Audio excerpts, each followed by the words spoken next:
Fala galera, Robson Lima aqui. Na verdade, eu tava olhando, esse vai ser uma coisa engraçada. Um de vocês mandou uma pergunta num vídeo de consciência coletiva do Durkheim. E ele me mandou uma pergunta, o Gilson Carvalho, isso? Gilson Carvalho.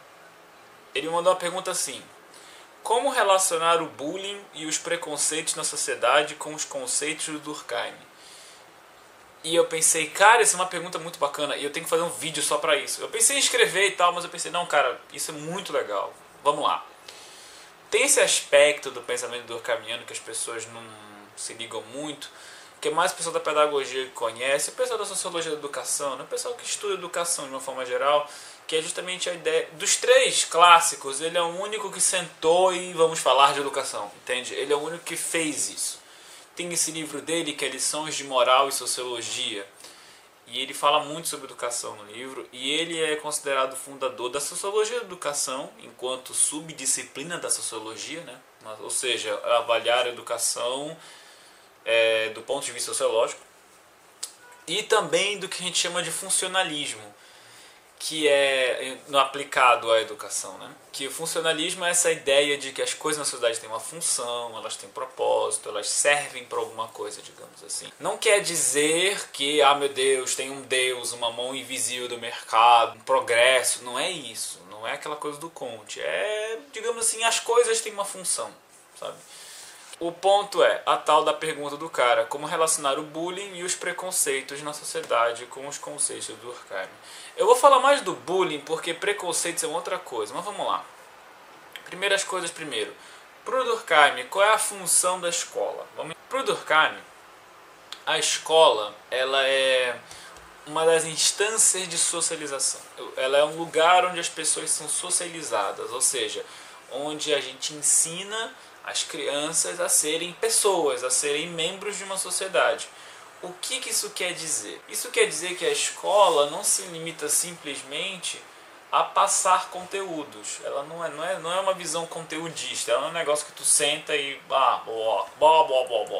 sei lá, X é igual a não sei o que. Para o Durkheim era mais interessante pensar na função social da escola. Por que ela servia? Por que ela estava na sociedade? E para o Durkheim a resposta era porque ela, na realidade, ela ensina a como ser uma pessoa na sociedade. Por exemplo, ela tem uma série de disciplinas e tal, você aprende química, você aprende física, você aprende sociologia, você aprende filosofia, você aprende história, geografia. Mas você também aprende outras coisas. Você também aprende que, enquanto criança, eu digo, você também aprende que quando o professor fala, você tem que escutar. Você também aprende que você tem que levantar a mão antes de falar. Você aprende que existem hierarquias que você precisa obedecer e que você, enquanto estudante, está aqui embaixo na hierarquia. Você não tem o poder. Quem tem o poder é o professor. Hierarquicamente falando, quem tem o poder é ele, não você. E essa é uma coisa que o Durkheim, esse é o tipo de coisa que vai, sim, digamos assim, vai construindo na pessoa do aluno, da aluna, a sociabilidade, as ideias de uma sociedade, os parâmetros do que ela considera aceitável ou não vão ir para a escola. Por um exemplo, há um tempo atrás teve a tal da cartilha gay. Era basicamente uma ideia em si interessante. A ideia era que os alunos, deveriam saber mais sobre LGBT, né, promover a tolerância e contra a homofobia, esse tipo de coisa. O que, na verdade, em princípio, é uma ideia interessante, né? Ninguém quer ninguém morrendo por nada, né? Então, dia desses lincharam uma doida porque acharam que ela era alguma coisa.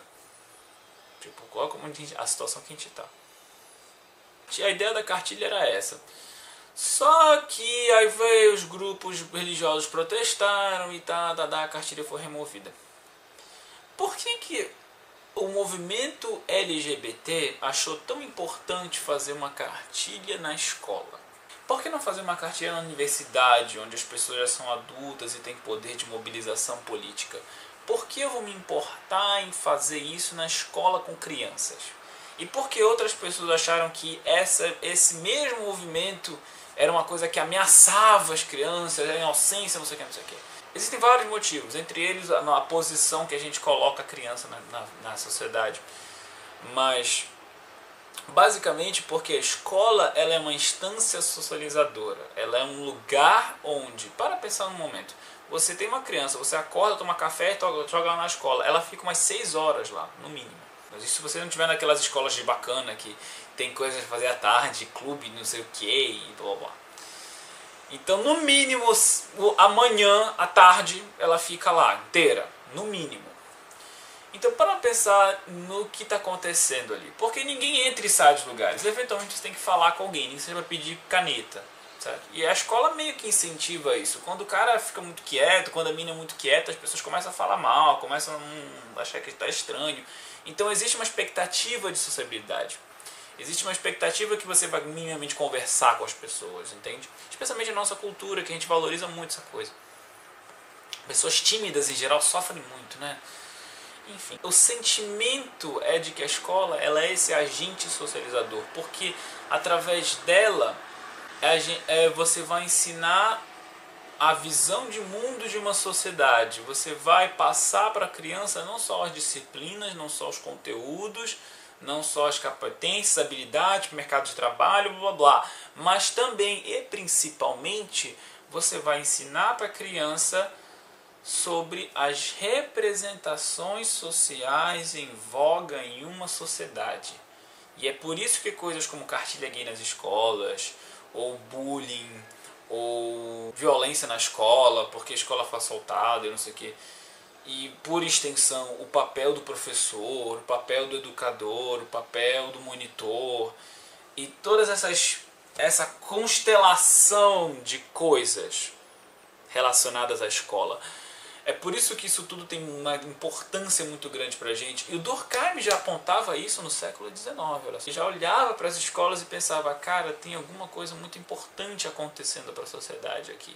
Então a escola é esse lugar onde a representação social do que é ser pessoa, do que é ser cidadão, do que é ser criança, do que é ser homem, do que é ser mulher, o que é esperado de mim enquanto membro da sociedade, o que meus pais querem que eu seja, o que meus professores querem que eu seja, o que a sociedade quer que eu seja, tá entendendo?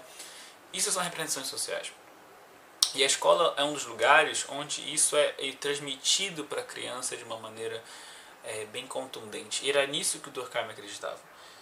Hoje em dia nós complementamos essa análise com outras perspectivas, mas ela se prova ainda muito verdadeira, muito útil para nossas pesquisas, entende?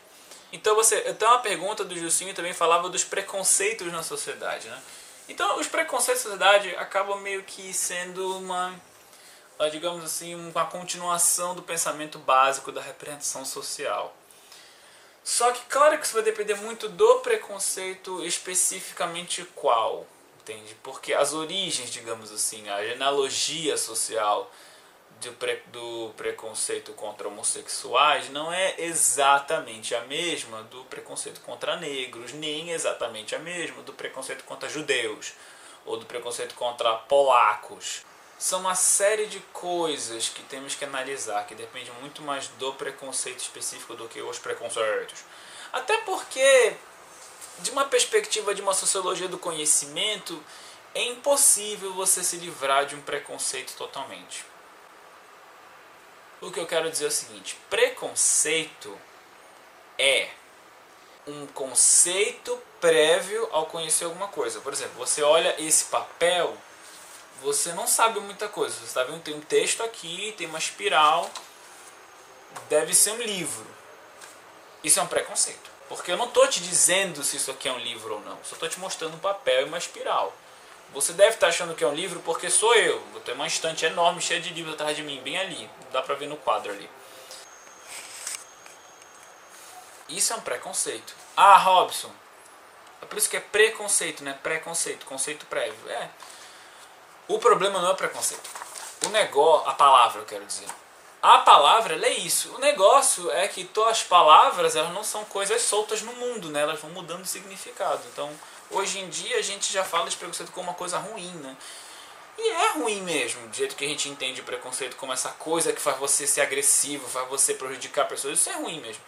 Mas o preconceito, a capacidade de criar conceitos prévios a partir de pouco ou nenhuma informação, é, na realidade, um processo muito comum do nosso cérebro. Entende? Então o problema não é o preconceito no sentido da sociologia do conhecimento, no sentido da neurolinguística, no sentido do... Não, o problema é o preconceito social.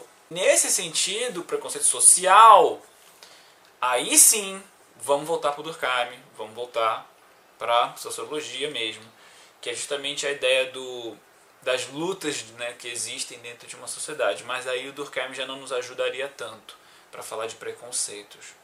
O máximo que o Durkheim poderia nos dizer é que seriam representações sociais de grupos distintos, né, e que essas representações sociais se chocam de alguma forma. Mas como elas se chocam, por quê, blá blá, isso já não, o Durkheim não se preocupou muito com isso. Porque o Durkheim se preocupava acima de tudo no que agregava às sociedades, no que tornava um apanhado de pessoas uma sociedade. Quem se preocupou com as desagregações foram outras pessoas posteriores a ele. Até porque a sociologia, como toda a ciência, ela tem um fator histórico também, né? As preocupações das pessoas dos anos 20 não são as mesmas preocupações que a gente tem hoje em dia. Tipo, a gente resolveu vários problemas que eles tinham naquele tempo. Por exemplo, a questão racial, por exemplo. A questão racial nas ciências sociais já superamos isso, entendeu? Está superado já. O que a gente discute hoje são formas de acabar justamente com o preconceito racial, né? Mas isso já é uma outra questão. Tipo, a questão de, existem raças, não sei o que. Isso a gente já passou isso um tempão, cara. Raça branca, raça negra, raça... A gente já passou disso. Eu espero que tenha sido um bom vídeo, eu espero que tenha respondido a tua pergunta, eu espero que seja útil para muitas outras pessoas. Obrigado pela paciência, gente. Isso também sou eu dizendo, eu estou vivo aqui. E aí? Não se esqueçam dos likes, do joinha, se vocês gostaram, se inscrevam. Eu estou chegando perto de 1000 inscritos, então eu estou começando a pensar no que eu vou fazer com isso. Em termos de, sei lá, estou pensando se eu faço um prêmio, não sei, o que vocês acham. Enfim. Bom, obrigado, gente. No mais, estamos aqui, Robson Lima, desligando.